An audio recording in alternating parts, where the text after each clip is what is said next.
Hello. Hello, people. Good morning. How are you guys doing? Uh, oh, it's really nice to see you all here. Let's give it a few minutes for people to tune in. I've got something really cool planned for today. At least I think it's really cool. I hope you're gonna like it. Okay, while we wait, let's do something. Let's do a quick sound check so you can tell me whether you hear me or not. So, can you hear my voice okay? Can you hear my saxophone okay?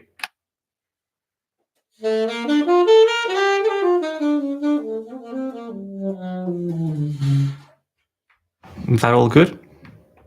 Just give me a thumbs up or something. And then also we need to check this. Give me a thumbs up if you can hear all that good.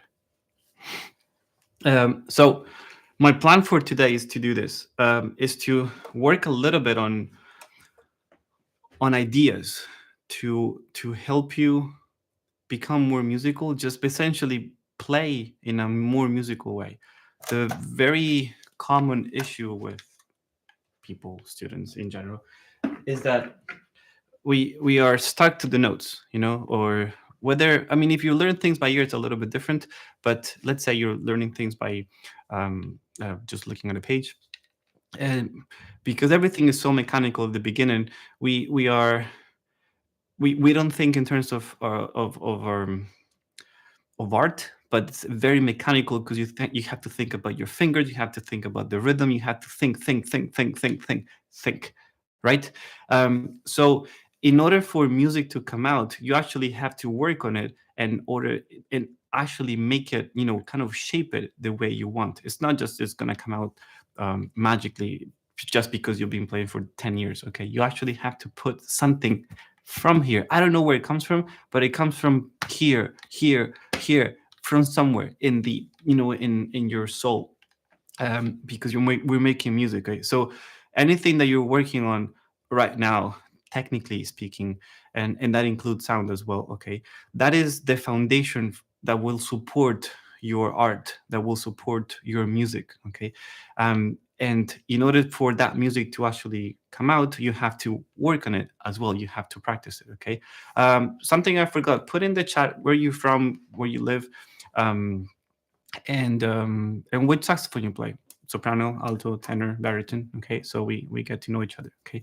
Also feel free to ask questions in the chat so I can revise them at the end. Okay, or during the live, we'll see. Okay, but I want this to be like an interactive thing. Okay, Ursha, oh Ursha, you're here. I hope you're good. Ursha was in my mentorship program just a few months ago. Yay, it's so nice to have you here. Okay, so we're looking at methods on how to improve your musicality, essentially. Okay, the title of this live was From Notes to Emotion. It means that basically from playing mechanically to playing more artistically. Make sense? Okay. So, and what we're going to do is we're going to look at a transcription from Paul Desmond that actually I published on Instagram a few days ago, which is a beautiful thing. It's not so complicated in terms of technique, but it's the way that Paul Desmond approaches the solo and he's playing. It's just, I think it's going to give us a lot of ideas on how to take that, even as just maybe one thing, and apply it to your own playing. Make sense? Give me a thumbs up or something. So I know everything is good. Okay. So before we go on, okay. What else did I want to say? Nothing. Rick, I'm Claire from Essex. Hey, I play alto. Okay. Oh, Claire, maybe you joined last week as well, I think. Awesome. So my idea is to take this beautiful solo here, that by the way is available at the link below. So if you click on the link below here, you'll be able to download this score as well. And there's a coupon for you as a gift for this live. The coupon is scales 20, and that will give you 20% off of any of my skills book that you will find on the website. So everything is here below in the link. Okay, so check it out. Look, I'm gonna show you something here. So iPad is not working. No. Okay. So that's the solo here. Okay. It's a really quick solo. I'm gonna be playing this in bits because probably YouTube is gonna block this as for the replay, but whatever. We're just gonna try, and then it's not gonna cut us off for sure. So this is the beginning of the solo. Let's just listen to it for a few seconds.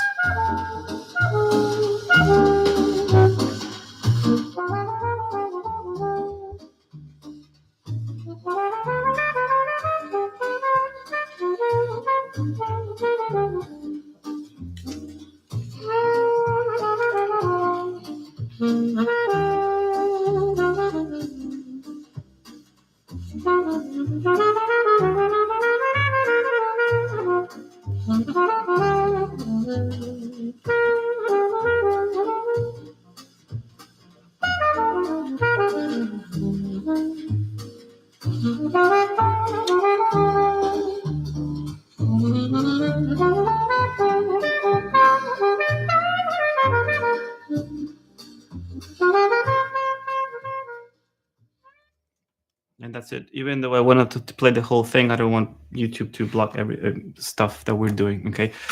Because of copyright. We'll see. Anyway, so his playing is so beautiful. It's just so, it just goes, okay? He's not thinking. The sound is just there. Everything is effortless.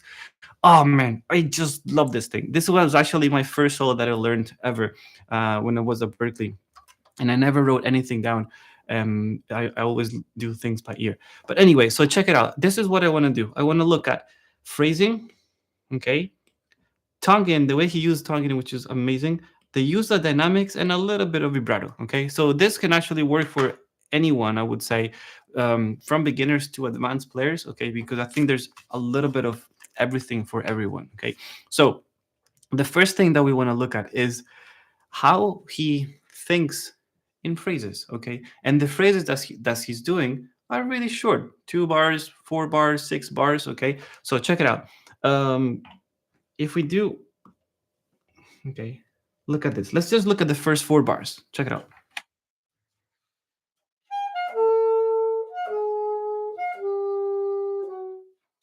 That's it. Boom, first 4 bars. Which is the theme of the melody anyway, okay? But whenever you play music, okay, you always want to bring things down to, okay, can I isolate this into 2 bars or into 4 bars, into 6 bars, 8 bars, or whatever, okay?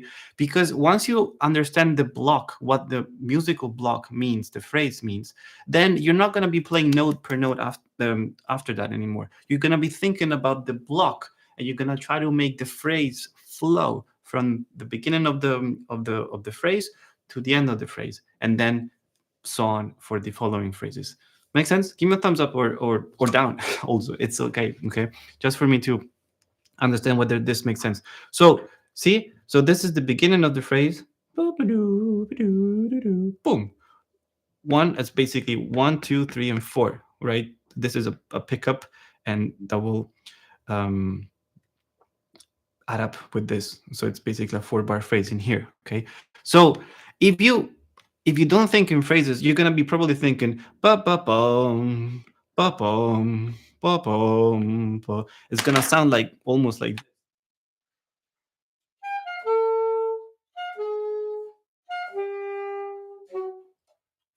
Can you hear it? So if I don't hold this note long and I just cut it out like this, right? This is going to block the flow of the melody. Right? So what you want to do is you want to try to connect the sound and the notes in order for this whole thing, boom, to become one thing. Make sense? Okay, I hope it makes sense. Okay, let's look at the next phrase. So check it out. So next one goes from here to here. It's actually 3 bars.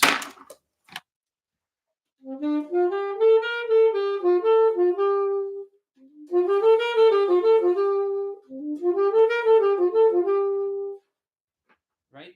So he's basically saying a few little things, short things, okay, but they really mean a lot, okay? And this is the same thing. Just a little idea that he throws in there. So if you put the things together, you're gonna have four in here. Ba-ba-dum, ba-dum, ba-dum, bum. He's introducing the story. Everything's a story. Whether it's music or art or filmmaking, whatever, or blogging, or everything's a story. Okay, so in this case, the first four bars, he's telling you, look, giving you the introduction. Look, I went to the park this morning and I bought a coffee, whatever. And we're like, oh, okay, tell me a little more. Okay, so everything, it's about that. I had a teacher in Turin when I was studying my bachelor.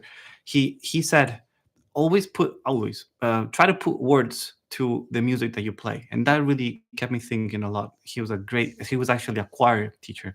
Um, and instead of putting lyrics, which actually might be a lot of work, if you think about a story and what the phrases are trying to tell you, in this case, I always make stupid examples. I went to the park, bought a coffee, whatever, but it makes sense. The brain it needs that. It doesn't have to be a fancy story.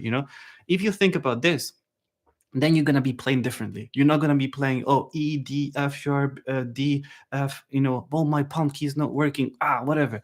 You leave all the mechanical, technical stuff aside, and you start to work on what music is really about, which is art. Makes sense? Okay. So if you come out with stories, they can be the most stupid stories ever. It doesn't really matter. You're going to be start to think very, very different in terms of playing. Okay. So in this case, we can say, okay, I went to the park here, and then I bought some coffee in here, right? So there's some kind of correlation, right? And then the next one will be,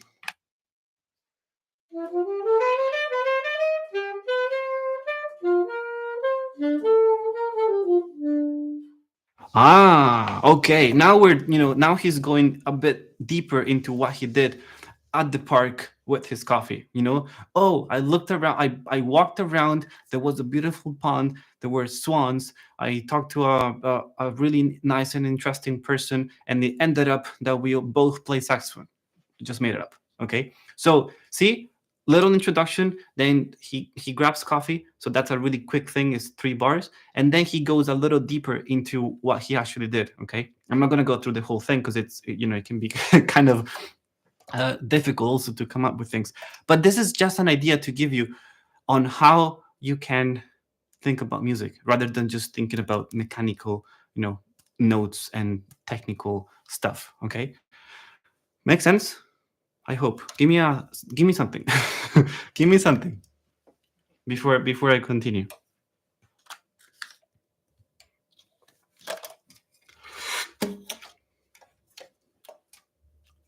Okay, and this kind of idea, you can apply it to anything. Okay, to whether it's a transcription like this, whether it's Fly Me to the Moon, Summertime, or whatever piece you're doing, even to scales, to some degree. You need more imagination, but you can. Even to the most boring etude or technical exercise that you're doing, you can always apply some kind of story, made up story from yourself to your playing, because man, it does make a difference. It's just crazy how the mind really is the king of everything. Okay, so that's a little idea that I wanted to share with you about this. So when you're playing, instead of just staying there and look at the notes and go like, oh, what's my F sharp, what's E flat, whatever, take a moment to think and go like, okay, this, can I isolate this? And is the phrase in 2 bars, in 4 bars, in 8 bars? Oh, well, look, it's 5 bars. This is so weird. Okay, take a moment to a few minutes just to see whether you can analyze the score, the piece, the music, and and bring it to some kind of a skeleton. Section, section, section, phrase, phrase, phrase. Oh, longer phrase. Okay, so you have a map of how the music goes, and once you have that map, you can create a story or not, whatever, depends on what you want to do. And then you're not going to be thinking about notes anymore. You're going to be thinking, and you'll have the bigger picture. Okay, that's what I want you to do, because it's extremely important. Okay, cool. So that was a little thing about phrasing in there. Okay, now I want to look at tonguing, because oh man, the way he tongues is just crazy. Check it out. I'm just gonna play again from the beginning, and see if you can spot and really listen to the elegancy of his tonguing. Can you say that? Let's see. Is this even working? Oh yeah.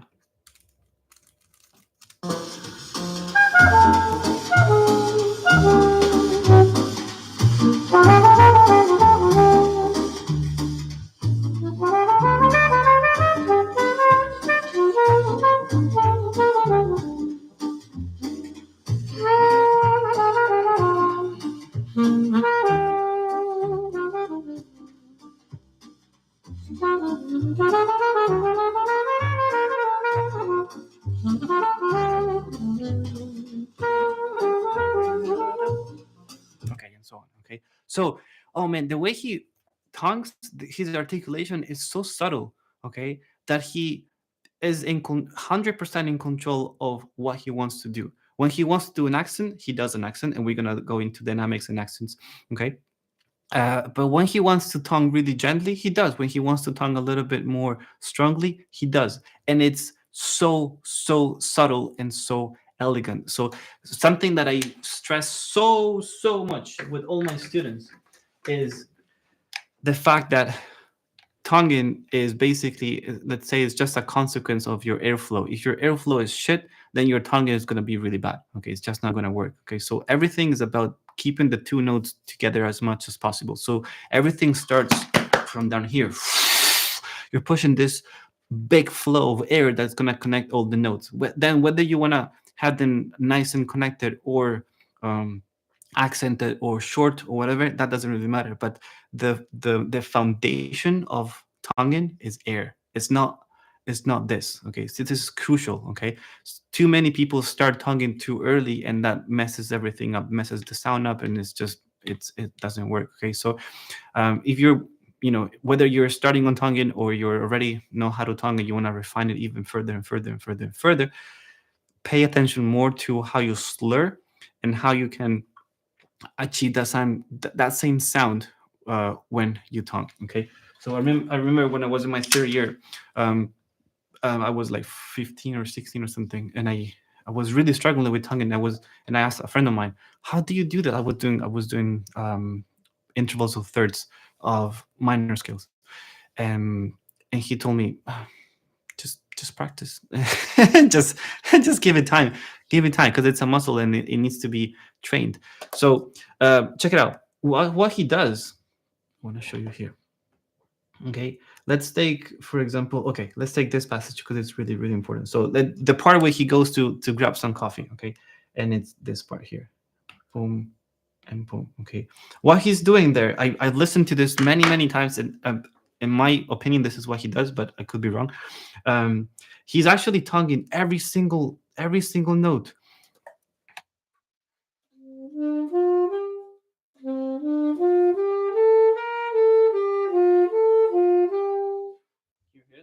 So I'm going from here to here.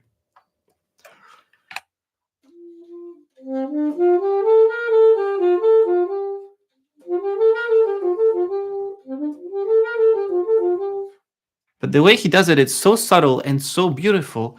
Okay, you can hear it if you're really, if you're really paying attention. But if you're not really thinking about it, just go like, oh, this is really nice. Okay, so the subtlety and the nuances that he does are incredible. Okay, so I think this is probably the most important thing that you want to take from here. That kind of thing. Okay, so this is like it's like a legato tonguing kind of thing. Okay, where there's barely any separation between the notes because the notes are basically like this. Okay, they're overlap. Obviously, they cannot overlap physically, but they have this great connection between them. Can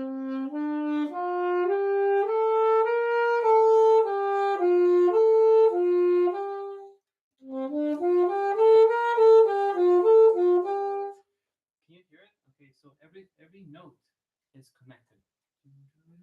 it's like a snake.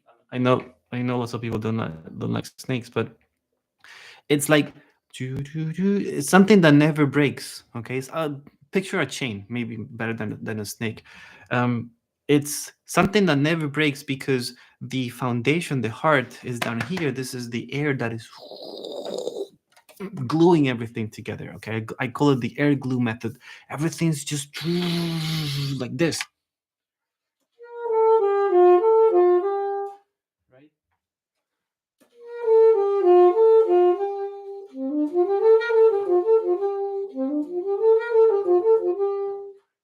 Make sense, guys? Okay. Give me a thumbs up or something, or share with me what your thoughts are on this. Okay, this is extremely important because if you learn how to do that, then later on it's going to be so much easier to do staccatos and to do accents and whatnot. Okay, this is the foundation of everything. Seriously. Okay, cool. Um, Let me show you something else. Okay, I think for Tongan, actually, so mainly throughout the solo, he does this kind of gentle tonguing. Okay, very often he also uses the jazz articulation in which he tongues on the offbeats. But I don't want to go there. I actually want to go into the accents that he does. So, for example, here I'm gonna play it here. He does very tiny little accents. Da, dee, do, do, dee, do, do, da, dee, do.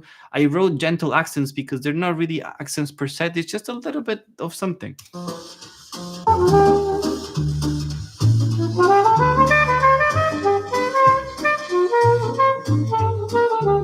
That's it. Um,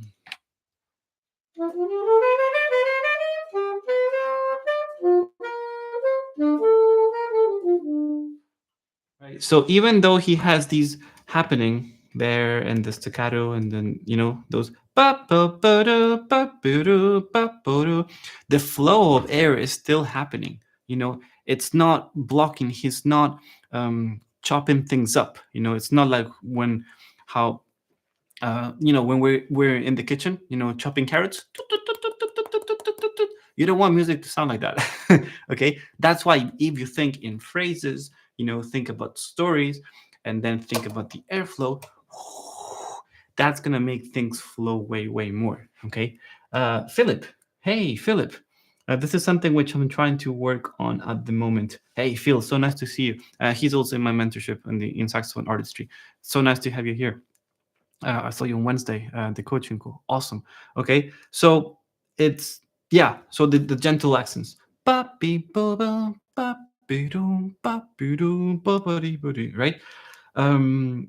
And then look at this. I want to show you something else. Where is it? There. When he goes in this phrase over here,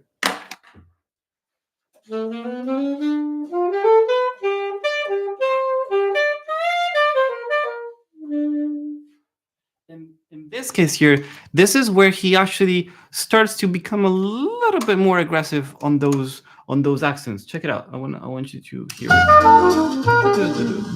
little bit more.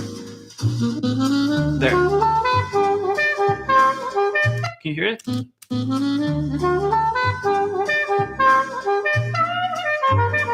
Okay. So he's really conscious of where he wants to put the accents and where he doesn't want to put any accents and just be all nice and gentle. Okay, but he can do this because, well, firstly he's Paul Desmond, and then secondly because his general dynamic, which is something that I want to actually talk about right now, is very extreme.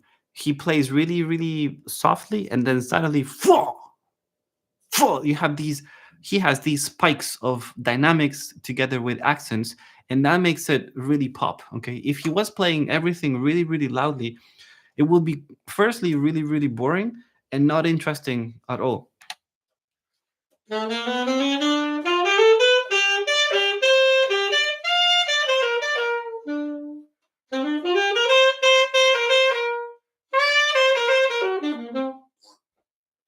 Pretty shit. Okay, but he actually controls the dynamics. Okay, so he is really conscious about what he's doing and when he wants to put those accents and those extra moments of aggressiveness or just loudness, let's say. Okay, we have soil, I think. Hey, Desmond is absolutely one of my favorites. I'm solely from Helsinki, Finland. Hey, I play alto. Yanagisawa, awesome, amazing. I've got a really good friend of mine who's Finnish and a saxophone player too. Cool, makes sense. So the way you want to approach dynamics, okay, dynamics are very much a are a very important part of music, of the story. Okay, but I would say they come almost at the very end. Okay, firstly you have to have the piece down. You actually got to know what the notes are, what the rhythm is, okay, what the articulation is, and then once everything works, you start to work on the icing on the cake. You start to make things prettier. You start to make things nicer and fancier. It's like a house, First you have to have the foundations, then the walls, then the roof and everything else. And then later, you start to buy furniture and paint walls and put pictures and whatnot. Okay, it's the same thing. Okay, so dynamics really help to make the music come alive. Okay, so probably a suggestion, a recommendation that I would say, you want to you want to practice at a loud dynamic, but it's loud that sounds good and it's not shouting. It's not this.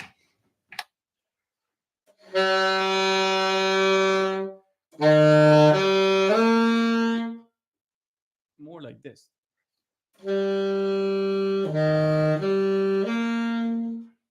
Okay, it's something that is sustained from here, okay, but it's still nice and sweet to listen to, okay, because that's going to be the foundation of your sound. Then if you work enough for months and months and months on a very steady and loud dynamic, then it'll be easier for you to start working on softer dynamics. But if your practice is too soft, then it's going to be really hard for you to grow into anything and just actually then to shape the sound into anything. Okay, so that's extremely important. In this case, he stays pretty much at a mezzo piano, mezzo forte dynamic, and then he has these. Where's my pencil? No. Okay, so he starts with mezzo piano here. There's a little bit of mezzo forte here. He goes into a forte here, but he goes. He goes down really, really quickly.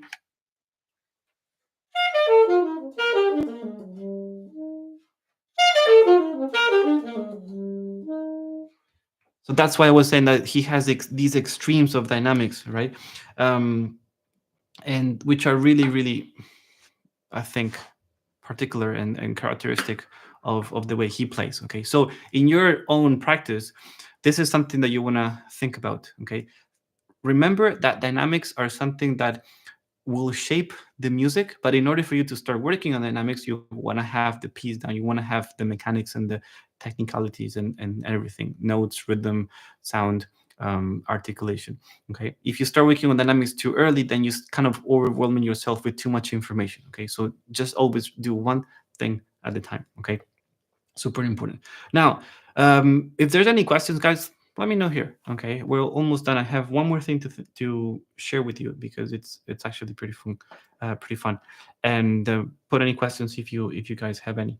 And the last thing I want to say is vibrato. The way he uses vibrato, and it's very subtle. Okay, again, I don't know how many of you are actually working on vibrato at the moment. Okay, if you're not, it's totally fine. So vibrato is a way to enhance the sound, to make the note a bit more expressive, to say a bit more, to add more color, to add more spices to your dish, kind of thing. Okay, but vibrato can really mess the sound up if you're not ready for it. Okay, so essentially you take the note and you really vibrate the note.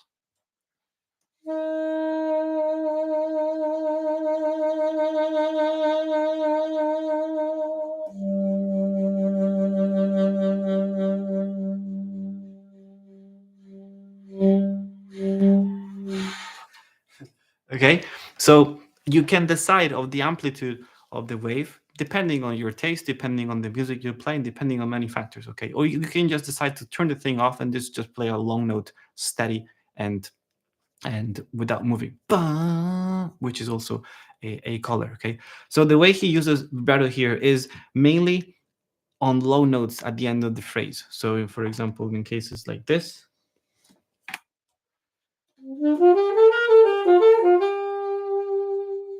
right, can you hear?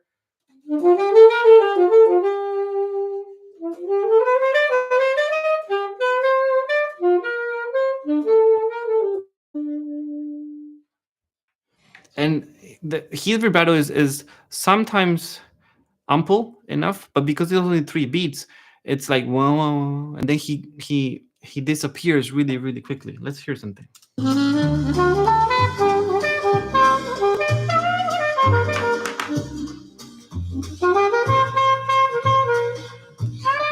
should go a little bit backwards. Let's go from the here. Look. There. Did you hear that? Look, we're here. Sorry.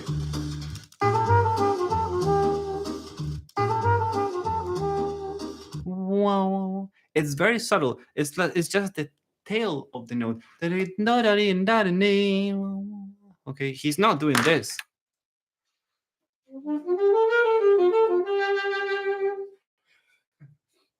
Right? He's just adding a little bit of color to the note. Okay, he could have just played the note straight without any vibrato whatsoever.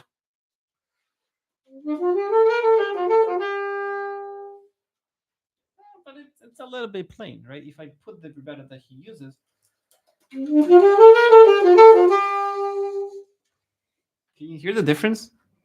Tell me if you can hear the difference. Okay, and this is mainly what happens very often throughout this whole. Let me see. Let's just one jump jump.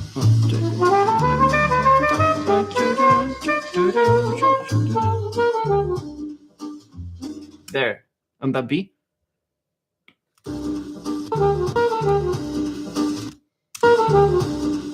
Okay, and it's also really hard to hear because he goes down like crazy. He does a huge diminuendo at the end of every phrase.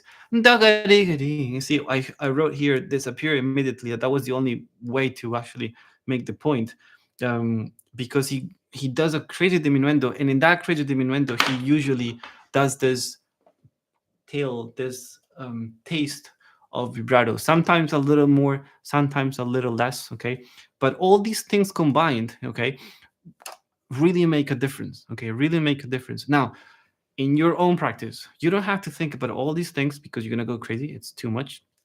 Okay, when you practice, always do one thing at a time and just work on that. Okay, maybe it's try to connect the notes more with your airflow, so tongue-in is more like a chain or like a snake, as we talked about. Stay with that for not only a session. Stay with that for a week, for 2 weeks, and apply that same idea, same concept on every single thing that you do, whether it's scales or arpeggios or pieces or transcriptions or etudes, whatever or orchestra stuff that you're doing, whatever. Stay with one topic. Don't try to do everything together at the same time because it's just going to be too much. Okay. What I wanted to do is I wanted to give you ideas, give you ideas that you can take home and start thinking about it. Okay. I'm not expecting anyone to work on all these things that we talked about immediately and apply all 4 or 5, whatever they are, because it will be too much. It's just a starting point for you. Starting point for you to start thinking about what you could do. Take what you like. Take what resonated with you. Try it out. If it doesn't work, try the next thing. Okay, but stay with it for at least a week or 2 weeks, because it needs to be ingrained. It needs to be felt. It needs to be, it needs to be. Yeah, that's the word. It needs to be felt. Here, here, here, here, here. Okay. So if you want to score this transcription, I made it available for alto, so the E flat version, and for tenor, the B flat version as well. So you can download it here at the link below. There's all the particular nuances and details that everything I could hear, I brought it in there, as you can tell. So it's not just a collection of notes and rhythm. That's it. There's more to the transcription. So I try to write down every single detail that I could hear in Paul Desmond, so you can actually replicate that as well. Okay, so the link is here below, and also there's a coupon for you as a gift for you to, as a gift and thank you for you. For you, yeah, for you, as in the live. So the coupon is scales 20, and that will get you 20% off of any scales book that I have on the website. Everything is here below down in the description. Okay, cool. I think that's all, guys. Let me know any questions before we wrap it up.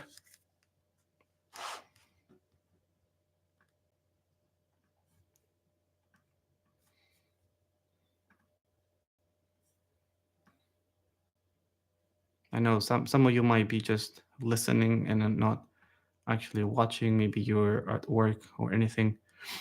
So I know it might be hard to participate in the chat. Well, good. Thank you, Phil. Ursha, thank you. Thank you, guys. Thank you. Thank you. It was good. It was good. Okay. So, yeah. So lots to think about. Okay. Remember, take one thing at a time, whatever you like the most, and use it. And that goes for anything. Anything that you hear, try it and stay with it for a few days, a week, at least 2 weeks. Okay, before it starts to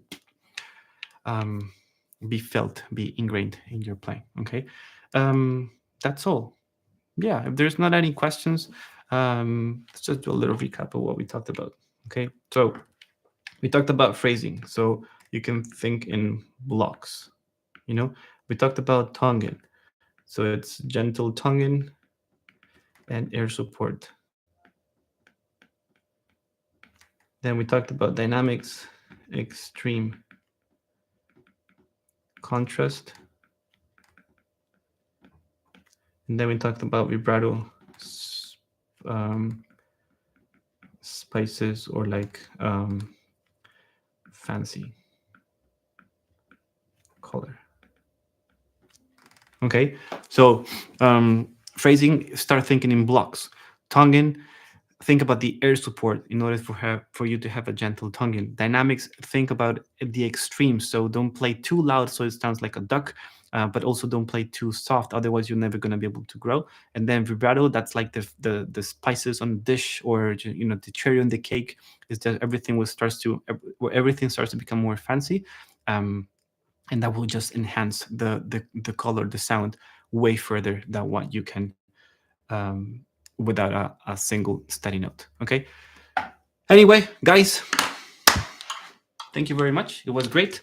I will see you next week with some other cool topic about saxophone and playing. Wish you a great day, great practice, and enjoy. Keep making music. I'll see you soon.